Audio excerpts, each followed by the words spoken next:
ஒரு குரு ஒருவர் ஒரு விவசாயியை சந்திக்கிறார். அந்த விவசாயிக்கு அழகான ஒரு திராட்சை தோட்டம் இருக்கிறது. விவசாயியை சந்தித்து கேட்கிறார், அன்பு மகனே, நீ கடுமையாக உழைக்கிறாய், உன் நிலம் நன்றாக விளைகிறது, நிறைய திராட்சை பழங்களை நீ பறிக்கிறாய், உன் வியாபாரம் சிறப்பாக அமைந்திருக்கிறது. பிறகு ஏன் நீ திருச்சபைக்கு ஒருபோதும் உதவி செய்வதில்லை? ஏழை எளியவர்களுக்கு திராட்சை பழங்களை கொடுப்பதில்லை?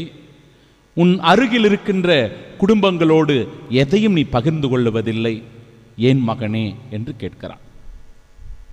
அந்த விவசாயி சொன்னாராம், ஐயா, இது என்னுடைய நிலம், நான் கஷ்டப்பட்டு உழைக்கிறேன், நான் கஷ்டப்பட்டு நிலத்தை உழுது பயிரிடுகிறேன், நான் கஷ்டப்பட்டு தண்ணீர் ஊற்றி இந்த செடிகளை எல்லாம் வளர்க்கிறேன், அதற்கான பலனை நான் அனுபவிக்கிறேன், நான் எதற்காக பிறருக்கு உதவி செய்ய வேண்டும்? இது என் உழைப்பு, என் கஷ்டம் என்று சொல்லுகிறார்.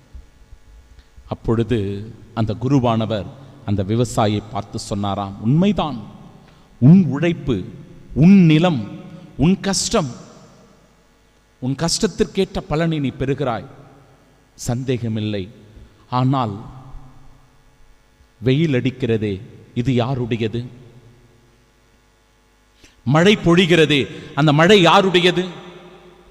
காற்று வீசுகிறதே, அந்த காற்று யாருடையது?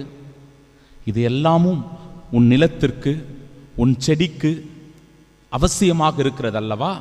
இது யாருடையது என்று கேட்டவுடனே அந்த விவசாயி சிந்திக்க தொடங்கினான்.